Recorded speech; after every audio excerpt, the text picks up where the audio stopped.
to where that finger is pointing.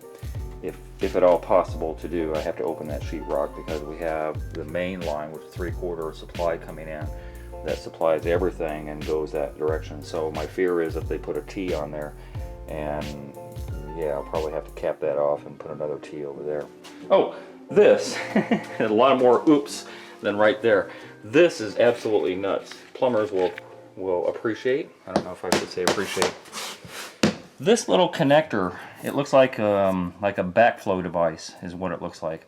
And that backflow device is replicated on that side too. There's no reason for it. So, I just think it's funny. So he went from the 3/4 copper and tried to transition. Okay, I'm not going to guess what he tried to do. No idea. But at some point there's copper back there. After that device, I can clearly feel there's copper back there. And then a device, and then some CPVC going into a sharp bite, going into the other end of the sharp bite, transitioning back to the copper, and then going from copper with a sharp bite to where this was not supposed to be, to this other device, and then about here it goes back to copper again. But for no reason. Like literally, I can feel back here in the wall where it just stops and goes back to copper. It's not feeding anything else. So he made a very simple thing. All he had to do was well, I digress. It would have been really easy to put a T with a reducer, a 1/2-inch reducer right there. Even if it was a sharp bite T, he could have done that and just eliminated all of this mess that's going on. So I kind of feel obligated to cut this rest of the sheetrock out and reconfigure and reform everything correctly. Which is a shame, because he took a lot of time and effort to put all that poop in there, and then I've got to take more time and effort to rectify it, and it's just time after time. It takes 3 times as long to do a job wrong than it does to do it right the first time. This guy was not a plumber. Definitely not a plumber. God.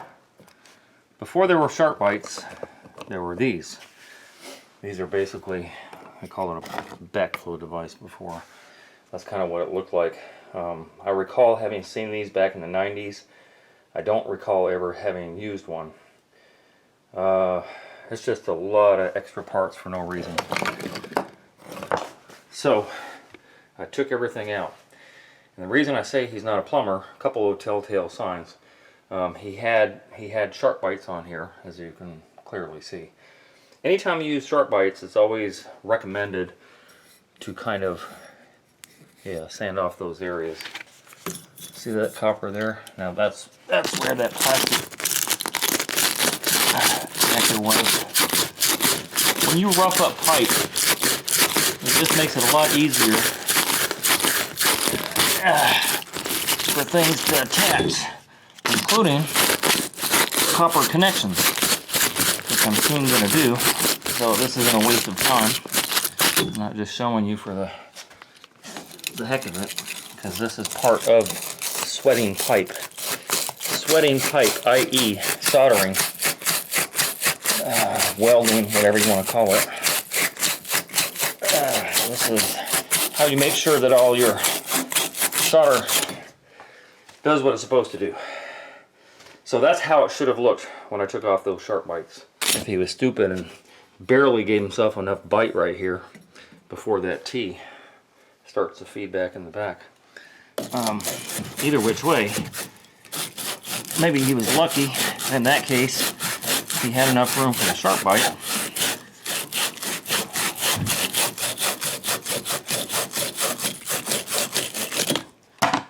Alright, this pipe looks like it still has water emanating from it, which is always an issue when you're in a basement type of an area. And so there's really only one way that you're going to make a sweat connection with that on, because as hot as you can get that pipe, the solder will never get drawn in to this area once you put a connector on. So there's a bread trick. You can get a little piece of bread, and I usually just roll it up probably about that long or so, and you just shove it back there. Now you have to have everything ready. You have to have your connectors, which I already have. I don't have them ready yet, but these would be the connector that would go on the end of there. So you're going to have all that sanded, you're going to have all that fluxed, you're going to have all that ready to go. So you have, depends how much water is coming out of there, but you have a couple of minutes before all that water gets soaked up by the bread. What I normally do is I take the end of that brush, and once I stick the bread inside of the pipe, then I push it back there with the brush or even a screwdriver, because I want that bread to go all the way far back as possible to give me enough room that, you know, I can do the sweat, because any water that you have, the closer the water is, the less likely you're going to get your pipe heated up enough. So that's the bread trick, and then it's innocuous because it goes through the lines and all that stuff and disintegrates as wet bread would do. And so there is that, and I may in fact have to do that, because I can tell pushing on this pipe, yeah, I'll need some bread. So that's the bad part about a basement type solder. This one probably needs a little bit too. Anyway, I have my extra pipe. I have my T connector. My T connector will probably go right about there where the finger was pointing. And yeah, that's good enough. So the T connector will go right there. I'll have a little pipe going along there, and then I have my, oh, by the way, on these connectors, it doesn't matter if it's 3/4 or 1/2 inch, this one has no stop, meaning that there's little tiny indentations in there that when you put, as I did here, well, that has a T on it, but when you put it in there, it actually just goes up to certain, usually it's about right there, because the little dots there will show you that there's a stop going on, so it won't let you go past that. When you're doing something like this, where you're relegated, where you have no room to move the pipes, then you have to do one without a stop. That way you can slide it all the way in as far as you want to, get your pipe in there. It's usually better to have 2 stops, and I have a little bit of playroom here. But the point being is, if you have no playroom at all, you're going to have to make your pipe, you're going to have to cut your pipe maybe 1/8 of an inch shy on both ends, and then get a couple of the connectors with no stop. And then you'll slide them on there once everything's fluxed and everything, and then you can solder them on and you're good to go. If you get the wrong one, if you get one of these, is that one? No. I just happen to have extra ones. I didn't have to stop what I was doing and go to Home Depot. But if you get the wrong one, it'll never work. You don't have enough playroom inside of there, between the 2 pipes, in order to get that connector on there. So it actually took me longer to go get parts and get everything together than it actually did for the repair.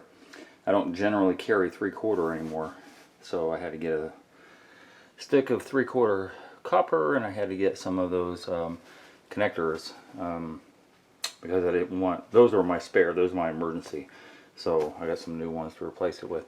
But you can see clearly that all that garbage wasn't needed. That is a sweat, and then you have the valve that you can turn on for your toilet. This is actually a wrong one. It's working straight, but I didn't have any other, and I didn't want to put a cap on it. So this is easily changed out after the fact when the sheetrock goes back and everything. But all that garbage wasn't needed. While I was doing that, it dawned on me. Look at all the sharp bites. Even in the corner over there, you can see sharp bite, sharp bite. Sharp bite, sharp bite, sharp bite. It dawned on me, because of the proliferation of PEX, everybody's doing PEX nowadays. See, I even changed out those caps there. People don't know how to sweat copper. Yes, you can glue and put together pipes and stuff like that, but it doesn't mean that you're skilled at doing plumbing. And again, I don't like CPVC. It gets brittle, and then it busts, and I've got no use for it. With all of that stuff going on, people don't know how to sweat. And it dawned on me, the reason he used all of this CPVC and all of these sharp bites is because he didn't know how to sweat. And it's really easy, well, it's easy for me to make these connections. By the time everything was set up and I actually did all the connection, the sweating and all that stuff, it was 10 minutes maybe. So again, 30 minutes of prep, because I had to go to Home Depot and get some stuff, and I had to sand everything and flux and blah blah blah. But by the time I actually made it happen, it was like no time at all. So I don't know. But that's done. Hey, if you enjoyed that video and you learned something, consider being a Patreon member. $5, $10, $15 a month would help me greatly produce more videos. I make nothing from YouTube at all. If you're going to call me for advice, please donate $50 for 30 minutes. My link to my PayPal and my Patreon account is down below. And if you haven't already, hit the subscribe button and hit the bell so you get immediate notifications as soon as I post videos. And thank you very much for your support.